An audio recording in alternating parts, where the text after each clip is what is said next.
Olá, essa é a nossa videoaula 15 da Introdução Teológica aos Salmos da Escola Charles Spurgeon. Nós estamos olhando para a teologia do livro de Salmos. Vimos que Deus é apresentado nessa obra como o grande rei, o rei de toda a terra, o rei que criou o universo e por isso tem direito de governar sobre todas as coisas. E esse grande rei tem como função julgar de maneira justa. Nós estudamos em 2 videoaulas Deus como justo juiz, e ele também é o suzerano da aliança, ele é o senhor dessa aliança, desse tratado, desse compromisso que ele tem com Israel. Israel é o seu vassalo e deve obediência a Deus, ao passo que Deus é o grande suzerano. E o que nós também encontramos como função real de Deus no livro de Salmos, que ainda não foi mencionado, não foi especificado para nós. Primeiro, Deus é apresentado no livro de Salmos como um pastor cuidadoso do seu povo. Era muito comum no mundo antigo retratar, descrever os reis como pastores do povo sobre os quais eles foram colocados. Então, um rei muitas vezes é apresentado como aquele que cuida do seu rebanho, como aquele que cuida das suas ovelhas, e esperava-se que o rei buscasse o bem-estar da sociedade como um pastor busca o bem-estar das suas ovelhas. A gente tem, no prólogo de Hammurabi, eu já citei ele aqui, algo bem interessante que mostra como o rei era descrito na figura de um pastor do seu rebanho. Diz assim o prólogo de Hammurabi. Vocês vão ter projetado aí, vai aparecer. E o que ele nos informa é o seguinte: Hammurabi, que cuidou dos seus habitantes na necessidade, deu um lugar para eles na Babilônia em paz, o pastor dos oprimidos e dos escravos, cujas proezas são favorecidas ante Anunite. Perceba, Hammurabi é descrito nessa projeção aí como um pastor dos oprimidos e dos escravos, como aquele que cuida dos mais fracos, como um pastor cuida de uma ovelha ferida. Essa era uma expectativa muito premente no mundo do Antigo Oriente Próximo, de que o rei atuasse como um pastor de um rebanho, como alguém que cuida do seu povo, em vez de abusar do seu povo, em vez de usar o seu poder para o benefício próprio, usar o seu poder para benefício dos seus súditos. Veja como Davi também é descrito nesse processo de pastor literal para tornar-se pastor de modo figurado do rebanho de Deus que é Israel. Lá no Salmo 78, versículos 70 e 71, a gente tem essa descrição de Davi como um rei que é pastor da nação de Israel. Também escolheu Davi, seu servo, e o tomou dos redis das ovelhas. Tirou-o do cuidado das ovelhas e suas crias, para ser o pastor de Jacó, seu povo, e de Israel, sua herança. Então, Davi se torna pastor de Israel, figuradamente, depois de ser tirado da função literal de cuidar do rebanho de Jessé, do rebanho de ovelhas do seu pai. Então, os reis na antiguidade eram apresentados, eram descritos como pastores de um grande rebanho.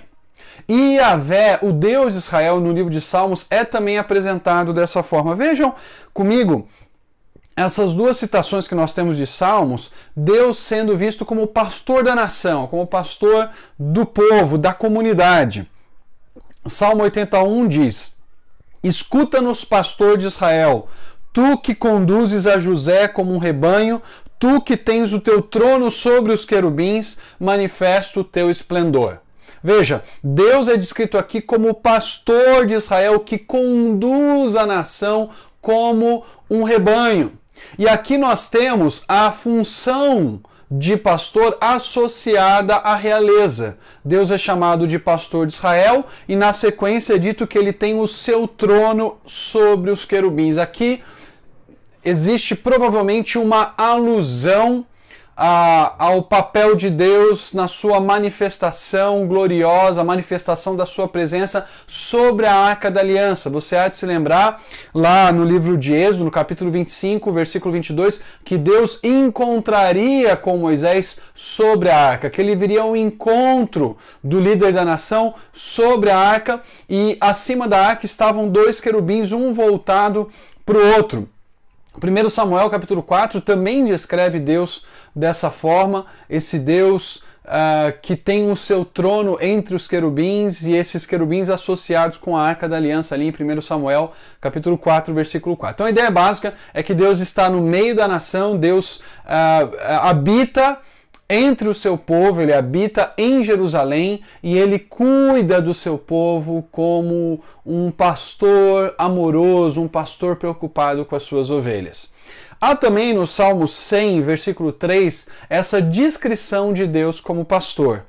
O texto diz, conclamando o povo a adorar o Senhor: reconheçam que Ele é o nosso Deus, Ele nos fez e somos dele. Somos o seu povo e rebanho do seu pastoreio. Aqui a nação de Israel é chamada de rebanho do pastoreio de Deus. Mais uma vez, Deus como rei é apresentado como aquele que apacenta, que cuida, que pastoreia os seus eleitos. Mas Deus não é descrito em Salmos apenas como um pastor geral da comunidade, aquele que pastoreia um grande rebanho. Ele também é descrito, como vocês têm nessa figura, como um pastor de indivíduos, um pastor que cuida daqueles que confiam nele, um pastor que apacenta, que guia, que protege aquelas suas ovelhas que o buscam com um coração sincero, como nós temos no Salmo 23. Salmo 23 é um texto clássico que fala de Deus, na primeira parte, como um pastor. O Senhor é meu pastor e nada me faltará.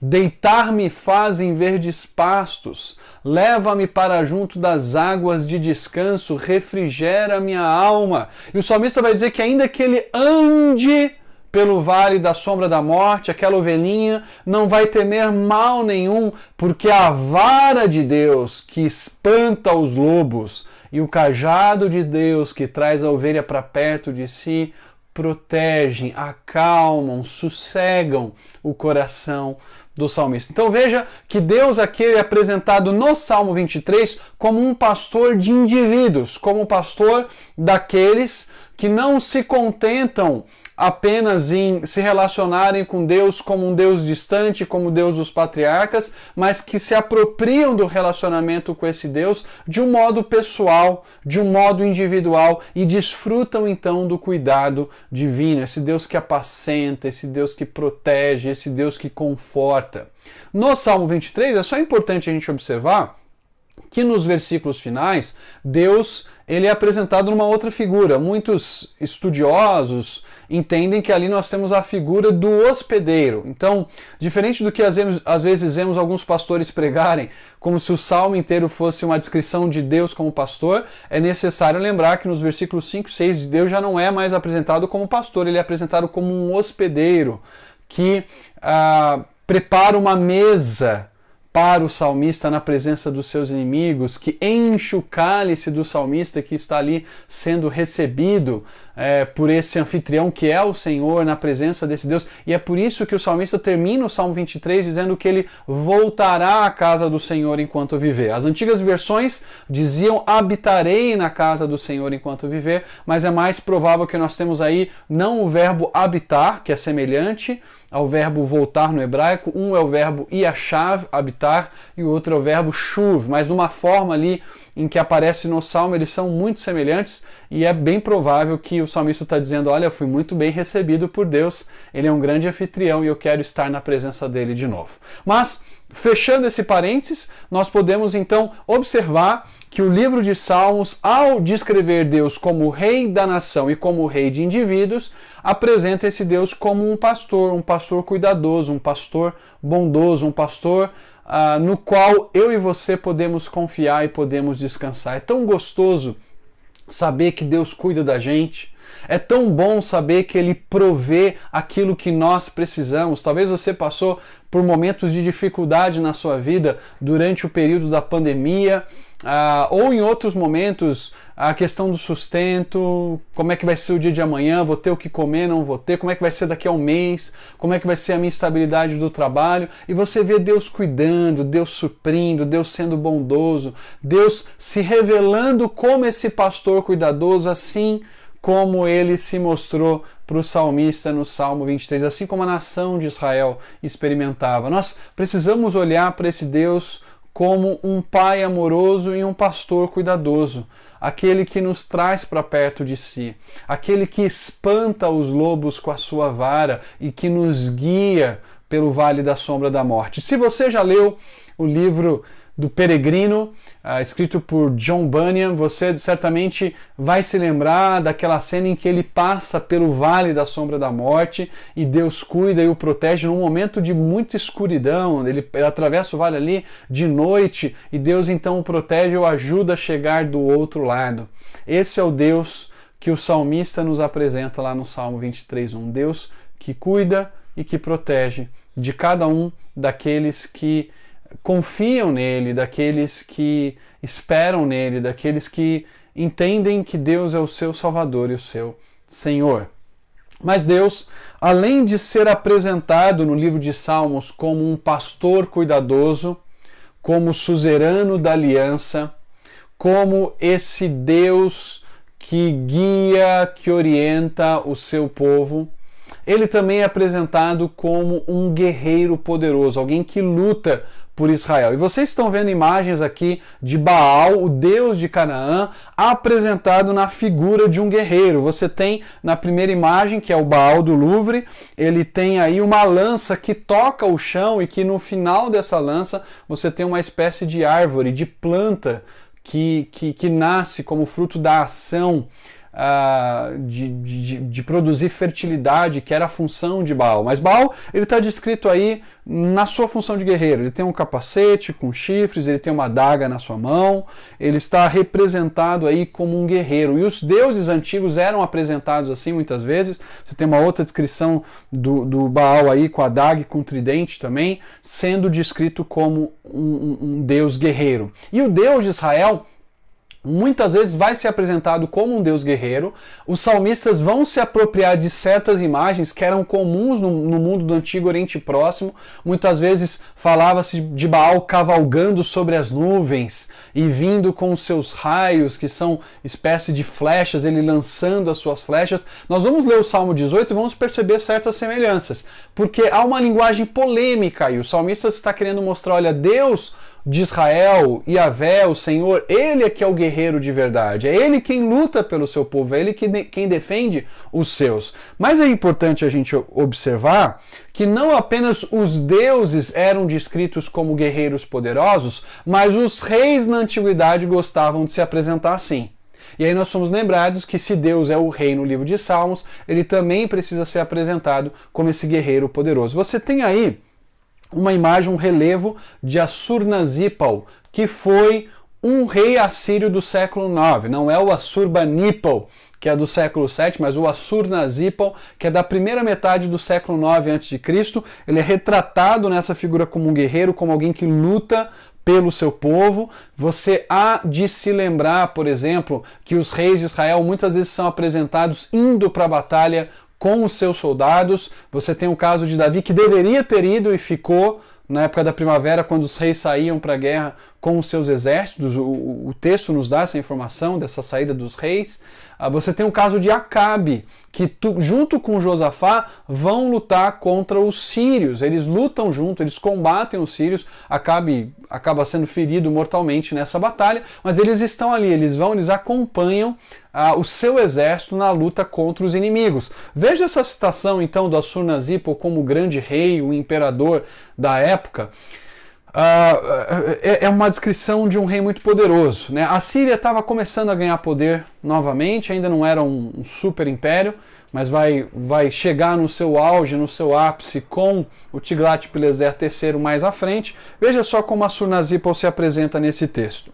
O grande rei, subjugador de todos os príncipes, destemido na batalha, dragão feroz, aquele que quebra as forças dos rebeldes, que pisa no pescoço dos príncipes insubmissos e como enchente poderosa, cujo conflito não há comparação, aquele que provoca a batalha e o conflito, que força os príncipes insubmissos a curvarem-se diante dele, que domina todos os povos, Rei forte que destrói as fortificações dos inimigos, que esmaga as armas dos príncipes. Veja como Assur-Nazipa aqui é descrito como um dragão feroz, como alguém que é destemido nas batalhas, como alguém que pisa no pescoço dos seus inimigos. E essa é uma imagem muito comum em relevos do Antigo Oriente Próximo, um rei vencedor às vezes pisando no pescoço do seu adversário. Assur-Nazipa então aqui é apresentado como um guerreiro ideal, como um guerreiro forte, corajoso, destemido,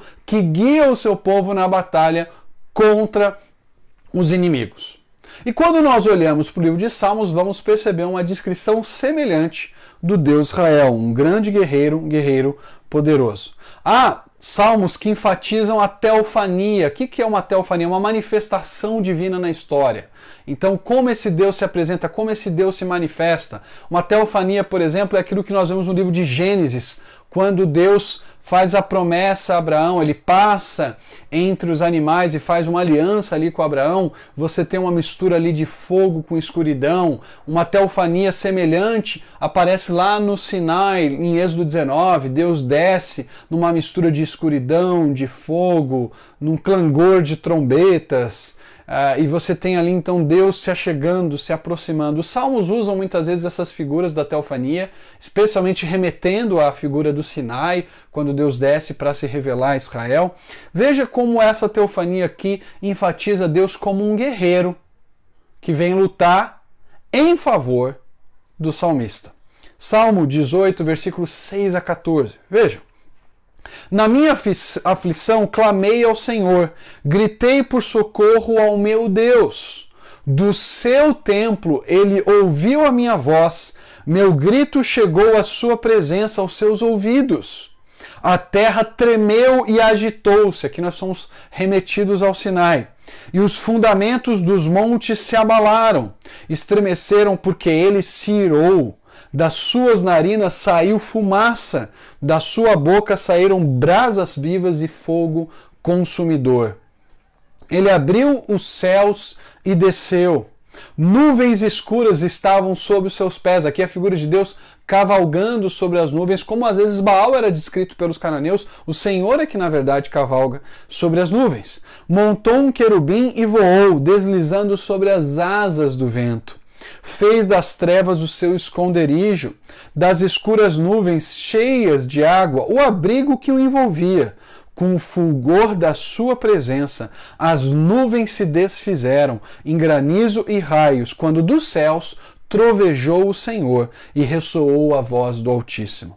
Atirou as suas flechas, lembra dos raios, dos relâmpagos que às vezes eram retratados como flechas de Baal? Aqui são as flechas de Javé, ou Iavé, Deus de Israel. Atirou suas flechas e dispersou os inimigos, com os seus raios os derrotou. Então, veja que interessante. O salmista está passando por uma situação difícil de aflição, ele clama pela ajuda de Deus, ele clama pelo socorro divino, e em vez dele ter a resposta imediata que ele tanto queria, o que ele tem é uma nova percepção de Deus. Isso é algo brilhante.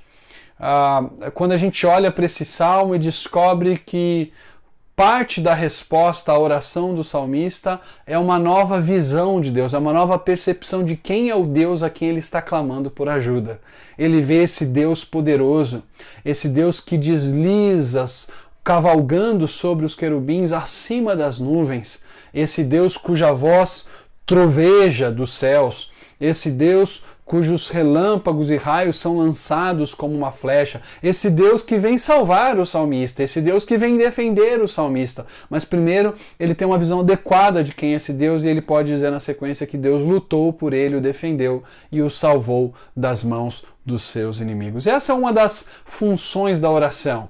A oração, ela tem como propósito principal mudar o nosso coração, mostrar para nós que nós dependemos de Deus, levar-nos para mais perto dele e a afinar ou refinar a nossa visão para que compreendamos o Deus a quem servimos e adoramos e descansemos nesse Deus. Então nós temos uma passagem teofânica aqui, mistura de escuridão, de fogo e Deus descrito como um guerreiro que vem sobre as nuvens para salvar o salmista daquela condição de morte em que ele se encontra. Outros salmos também vão nos apresentar Deus como esse forte guerreiro que protege o seu povo. E eu chamo a sua atenção aqui para o Salmo de número 35, versículos de 1 a 3, que diz assim: defende-me, Senhor, dos que me acusam. Luta contra os que lutam comigo. Toma os escudos, o grande e o pequeno. Levanta-te e vem socorrer-me. Empunha a lança e o machado de guerra contra os meus perseguidores. Diz a minha alma, eu sou a sua salvação. Veja, o salmista aqui clama a Deus por ajuda como um combatente que protege aqueles que fazem parte do seu povo. Deus, como um general de guerra, um rei que vai à frente dos seus soldados, luta contra os inimigos do salmista.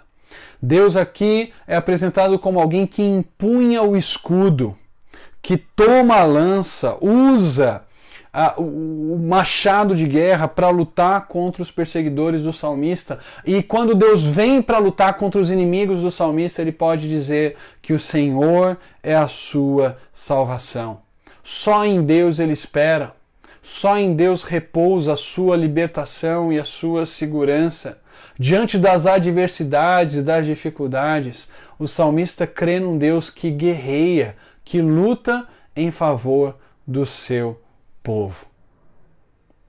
Na teofania, ele vem sobre as nuvens.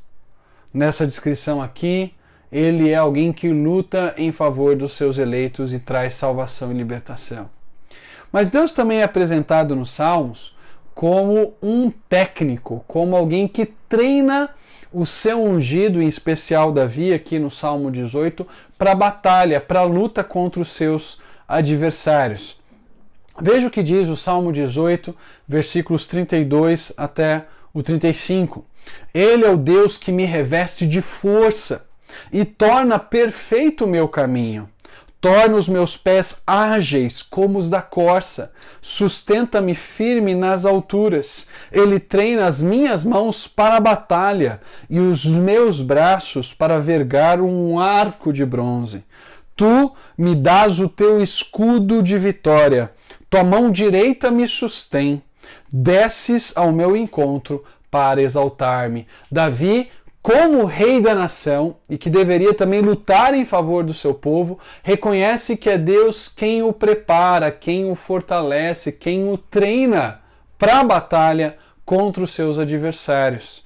Deus é apresentado aqui como alguém que dá força para o seu ungido, aquele que torna os pés de Davi ágeis, rápidos na batalha, como os pés de uma corça. Deus é aquele que treina as mãos de Davi para lutar, para guerrear, que dá força para que ele possa puxar um arco de bronze e atirar contra os adversários. É esse Deus que dá um escudo de vitória. Davi sabia que nas batalhas, nas lutas contra os adversários de Israel, ele dependia da ajuda e da força de Deus. Um pouco daquilo que nós já comentamos nas aulas passadas sobre não confiar na própria força, não confiar no próprio armamento de guerra. Se Israel vai para a batalha sem a presença de Deus, a derrota é certa. Mas se Deus está com o seu povo nesse empreendimento, Israel pode lutar com segurança, porque eles vencerão o inimigo, já que Deus os abençoa, já que Deus os fortalece, já que Deus os capacita para lutar contra os adversários. Uma última descrição que nós encontramos de Deus como guerreiro da nação é uma espécie de combinação com aquilo que nós já falamos, especialmente o primeiro ponto de Deus como juiz justo. Aqui ele é apresentado como um juiz justo que julga o caso e ao mesmo tempo executa a punição contra aquele que é acusado e considerado culpado. Então Deus apenas não decreta a sentença nesse texto, ele também executa a punição contra o perverso nessa passagem do Salmo 76, de 3 a 10. Acompanhe comigo a projeção. Ali quebrou ele as flechas reluzentes, os escudos e as espadas, as armas de guerra. Resplendes de luz, és mais majestoso que os montes cheios de despojos. Os homens valorosos jazem saqueados, dormem o sono final. Nenhum dos guerreiros foi capaz de erguer as mãos diante da tua repreensão, ó Deus de Jacó. O cavalo e o carro estancaram. Somente tu és temível. Quem poderá permanecer diante de ti quando estiveres irado? Dos céus pronunciaste o juízo, e a terra tremeu e emudeceu quando tu, ó Deus, te levantaste para julgar, para salvar os oprimidos da terra. Até a tua ira contra os homens redundará em teu louvor, e os sobreviventes da tua ira se refriarão. Veja como Deus aqui então é apresentado nessa figura dupla do juiz justo e do guerreiro poderoso. Deus, ele quebra o armamento do inimigo. Deus faz com que o adversário poderoso, valoroso, corajoso fique saqueado e morto. Ele dorme o sono final. Nenhum dos guerreiros inimigos foi capaz de erguer as mãos contra Deus. E o salmista reconhece aqui uma ação da justiça de Deus. Deus julgou os adversários de Israel e os encontrou culpados. E os encontrou dignos da sua ira e do seu juízo, de tal modo que ele pune esses homens perversos, mas também traz libertação e salvação para aqueles que são os oprimidos da terra. E quando Deus luta pelo seu povo, quando Deus guerreia em favor de Israel, o resultado disso é o louvor do nome de Deus. É o louvor da glória desse Deus que de fato luta pelo seu povo. O Deus guerreiro não é apenas uma descrição mitológica como ocorria nos textos dos ciclos de Baal encontrados lá na cidade de Ugarit, na região Ciro-Fenícia. O Deus de Israel é de fato um guerreiro que age, que intervém na história. A história de Josué testifica desse Deus que luta por Israel. A história do livro de Juízes nos lembra de Deus muitas vezes levantando libertadores e trabalhando e atuando por meio desses libertadores, mas também por meio de eventos da natureza para dar vitória ao seu povo escolhido. É esse Deus que fortalece Davi, como nós vimos, para trazer paz sobre a nação de Israel e estabelecer o reino do seu ungido de uma maneira ampla e abrangente. Deus é o Deus que luta pelo seu povo. Ele é um pastor cuidadoso, mas ele também é um guerreiro poderoso. E quando nós nos encontramos em meio às nossas lutas, o apóstolo Paulo vai dizer que a nossa luta hoje não é contra carne nem sangue, mas contra os principados e dominadores deste mundo tenebroso, contra os poderes, contra as potestades do mal. Nós estamos no meio de uma batalha espiritual, no meio de uma luta. E nós sabemos que o nosso inimigo quer nos ver derrotados, quer nos ver prostrados no chão, vencidos. Mas eu e você precisamos lembrar quem é que luta por nós. Quantas vezes nós tentamos em vão lutar contra as forças do mal. Quantas vezes nós tentamos em vão subjugar a nossa carne, achando que faremos isso na nossa força, na nossa capacidade. E Deus vem nesses salmos e se apresenta para nós como o grande guerreiro que luta em nosso favor. Quando você enfrentar as suas lutas e precisar da vitória contra o diabo, contra a carne, contra o mundo, lembre-se que essa vitória repousa na dependência de Deus. Repousa na oração. Como os salmistas muitas vezes fazem aqui, eles oram, clamam pela ajuda de Deus e Deus se mostra como um guerreiro que luta por Israel e luta pelos fiéis em Israel. Deus se mostra como aquele que vai à frente. Deus revela a sua vontade para nós na sua palavra e nos dá todas as armas necessárias para vencer os nossos inimigos. Como Paulo vai dizer em 2 Coríntios, as armas que nós temos, elas são poderosas em Deus para anular os sofismas e levar cativo todo o pensamento à obediência de Cristo. Nós precisamos nos render diante desse Deus e reconhecer que Ele é o guerreiro que luta por nós. Nós não vamos vencer as batalhas na nossa força, mas na força do Senhor. Não na nossa capacidade, mas no poder do Espírito de Deus, que por meio das verdades da palavra de Deus, nos ajuda a rechaçar e subjugar as mentiras do diabo, as mentiras do nosso coração enganoso. É esse Deus guerreiro que luta por você. É esse pastor cuidadoso que o ampara, que o protege e que cuida de cada um de nós como ovelhas do seu rebanho.